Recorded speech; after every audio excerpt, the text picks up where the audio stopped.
So hi guys, welcome back to my channel. ఎలా ఉన్నారు మీరు అందరూ? నా కామెంట్స్లో చెప్పేయండి. చోటి చోటి ఫ్యామిలీ స్టోర్ అండి. ప్లీజ్ అండి లైక్ షేర్ సబ్స్క్రైబ్ అయితే చేసుకోండి. సో ఇక్కడ నేను చికెన్ ఫ్రై చూపించబోతున్నాను మన ఇంట్లో ఉన్న ఇంగ్రీడియంట్స్తోనే. సో అందులోకి ఫస్ట్ చికెన్ నేను మంచిగా వాష్ చేసి తీసుకున్నాను. సో అందులోకి సాల్ట్ వేసాను, ఎల్లిపాయలు దంచి వేసాను, కొంచెం హల్దీ, 2 టేబుల్ స్పూన్ ఆఫ్ కారం పొడి వేసాను. సో తర్వాత అందులోకి గరం మసాలా కూడా యాడ్ చేశాను. ఇది చికెన్ మసాలా పౌడర్ అండి, 5 రూపీస్ ప్యాకెట్. సో అది కూడా యాడ్ చేశాను. తందూరి చికెన్ మసాలా లేకుండా అయిపోయింది. సో దాంట్లోకి ఆయిల్ వేసాను అనమాట. సో ఎగ్ లేదండి, లేదంటే ఇక్కడ ఎగ్ కూడా వేసుకోవచ్చు మనము ఈ స్టేజ్లో. సో కానీ ఎగ్ లేకపోవడం వల్ల ఆయిల్ అయితే యాడ్ చేశాను. తర్వాత ఒక 5 to 10 మినిట్స్ పక్కన పెట్టేశాను. తర్వాత కార్న్ఫ్లవర్ యాడ్ చేస్తున్నాను ఈ విధంగా. సో మొత్తం అంతా ఈ విధంగా మ్యారినేషన్ అయితే చేసుకోవాలి. సో ఇక్కడ నేను నింబు సాల్ట్ కూడా వేసానండి, నిమ్మకాయ లేకుండే. సో కొంచెం నింబు సాల్ట్ కూడా యాడ్ చేశాను, ఒక చిటికెడంతా. సో మనకి పులుపు కూడా యాడ్ అవుతుంది అనమాట. సో ఈ విధంగా ఆయిల్ అయితే హీట్ అయితే పెట్టేశానమాట. సో డీప్ ఫ్రైకి తగినంత ఆయిల్ అయితే తీసుకోవాలి మనము. తర్వాత అందులోకి మెల్లిమెల్లిగా ఇవైతే యాడ్ చేశాను చికెన్ మొత్తము.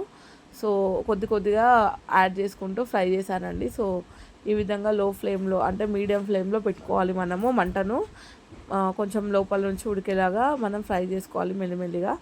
సో ఇక్కడ నేను డబుల్ హీట్ మెథడ్ అయితే యూజ్ చేస్తున్నాను, ఎందుకంటే ఎగ్ వేయలేదు కాబట్టి.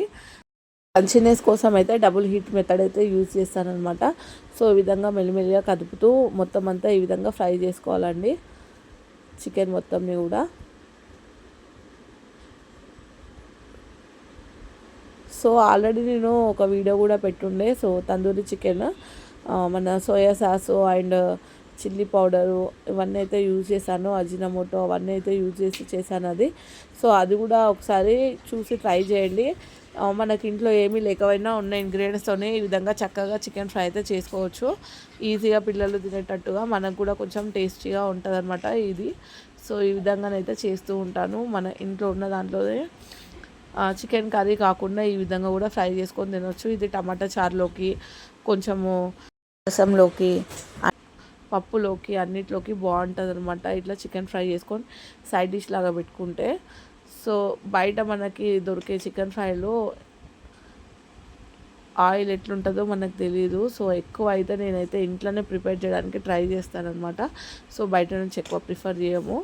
సో ఇంట్లోనే ఏ వంటలైనా ఇంట్లోనే వండుకునేటట్టయితే చూస్తాను.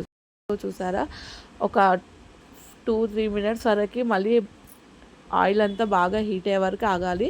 ఆ తర్వాత మళ్ళీ చికెన్ మొత్తం అందులో వేసేసారనమాట. ఇదే డబల్ హీట్ మెథడ్ అండి. సో ఈ విధంగా నేనైతే ఫ్రై చేసుకున్నాను చికెన్ అంతా. సో చాలా టేస్ట్ కూడా బాగుండే అనమాట, తక్కువ స్పైసెస్తో.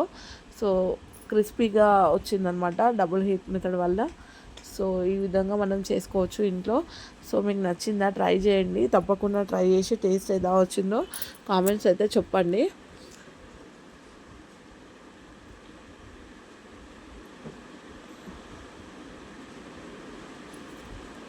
సరే, యమ్మీ టేస్టీ చికెన్ ఫ్రై అయితే రెడీ అయిపోయిందండి. హాయ్ ఫ్రెండ్స్, చికెన్ పకోడీ చేశానమాట ఇవాళ. సో ఎట్లా టేస్ట్ వచ్చిందో చూద్దాం.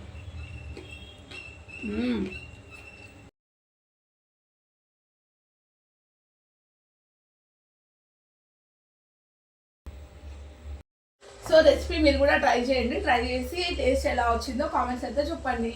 ఓకేనా? బాయ్.